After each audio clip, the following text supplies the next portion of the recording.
ओम नमो नारायणाय नमः। नमस्कार दर्शकों, आप सभी का हमारे YouTube चैनल आर्ची की आराधना में स्वागत है। आप सभी को हरियाली तीज की हार्दिक शुभकामनाएं। सावन मास के शुक्ल पक्ष की तृतीया तिथि को कहीं हरियाली तीज तो कहीं छोटी तीज या श्रावणी तीज मनाई जाती है।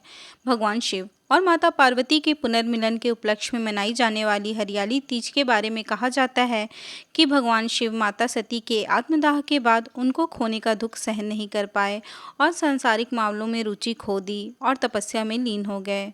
आदिशक्ति माता सती ने भगवान शिव को इस स्थिति से बाहर निकालने के लिए और उन्हें पुनः पति के रूप में पाने के लिए 107 जन्म लिए, लेकिन वह असफल रहीं। उनका 108वां जन्म पर्वतराज हिमालय और मैनावती की पुत्री पार्वती के रूप में हुआ था। माता पार्वती के कठोर तप से प्रसन्न होकर सावन मास के शुक्ल पक्ष की तृतीया तिथि को भगवान शिव माता पार्वती के साथ विवाह करने के लिए तैयार हो गए।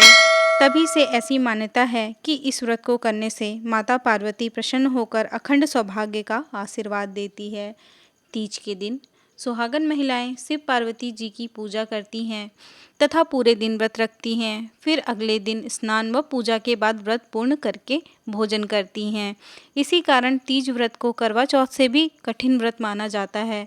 हिंदू धर्म में यही व्रत भादों के शुक्ल पक्ष की तृतीया तिथि को भी मनाई जाती है, जिसे हरितालिका तीज कहते हैं। दोनों व्रत में पूजा विधि एक सी ही होती है और कथा भी एक सी ही होती है। तो आइए श्रवण करते हैं अखंड सौभाग्य प्रदान करने वाली हरियाली तीज की कथा। बोलिए भोलेनाथ प्रभु की जय। भगवान शिव ने पार्वती जी को उनके पूर्व जन्म के बारे में याद दिलाने के लिए यह कथा सुनाई थी। हरियाली तीज व्रत कथा इस प्रकार से है।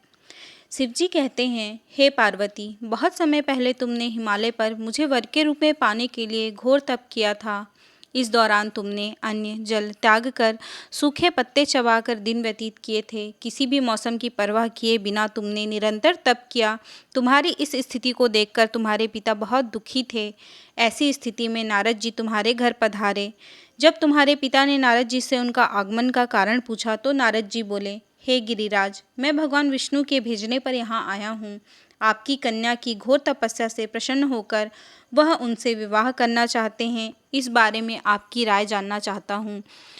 नारद जी की बात सुनकर पर्वतराज अति प्रसन्नता के साथ बोले, हे नारद जी, यदि स्वयं भगवान विष्णु मेरी कन्या से विवाह करना चाहते हैं तो इससे बड़ी और कोई बात नहीं हो सकती। मैं इस विवाह के लिए तैयार हूँ।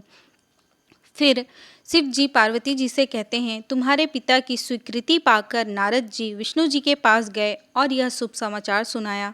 लेकिन जब तुम्हें इस विवाह के बारे में पता चला तो तुम्हें बहुत दुख हुआ। तुम मुझे यानी कैलाशपति शिव को मन से अपना पति मान चुकी थी। तुमने अपने व्याकुल मन की बात अपनी सहेली को बताई। तुम्हारी सहेली की सुझाव दिया कि वह तुम्हें एक घनघोर वन में ले जाकर छुपा देगी और वहां रहकर तुम शिवजी को प्राप्त करने की साधना करना। इसके बाद तुम्हारे पिता तुम्हें घर में ना पाकर बड़े चिंतित और दुखी हुए। वह सोचने लगे कि यदि विष्णु जी बारात लेकर आ गए और तुम घर पर ना मिली तो क्या होगा। उन्होंने तुम्हारी खोज में धरती पाताल एक करवा दिए, लेकिन तुम न मिली। तुम वन में एक गुफा के भीतर मेरी आराधना में लीन थी। भाद्रपद तृतीया शुक्ल को तुमने रेत से एक शिवलिंग का निर्माण कर मेरी आराधना की, जिससे प्रसन्न होकर मैंने तुम्हारी मनोकामना पूर्ण की।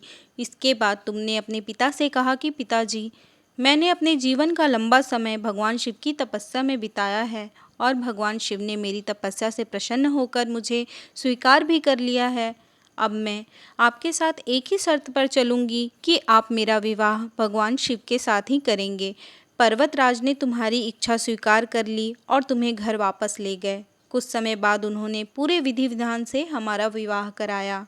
भगवान शिव ने इसके बाद कहा कि हे पार्वती, तृतीया को तुमने मेरी आराधना कर कर जो व्रत किया था उसी के परिणाम स्वरूप हम दोनों का विवाह संभव हो सका। इस व्रत का महत्व यह है कि मैं इस व्रत को पूर्ण निष्ठा से करने वाले प्रत्येक स्त्री को मनवांछित फल देता हूँ। भगवान शिव ने पार्वती जी से कहा कि इस व्रत को जो भी स्त्री पूर्ण श्रद्धा से करेंगी उसे तुम्हारी तरह अचल सुहाग की प्राप्ति होगी।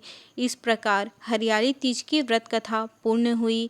कथा सुनने वाले और सुनाने वाले दोनों को भगवान शिव व माता पार्वती का आशीर्वाद प्राप्त हो। ओम नमः शिवाय। उम्मीद है आपको यह कथा पसंद आई होगी।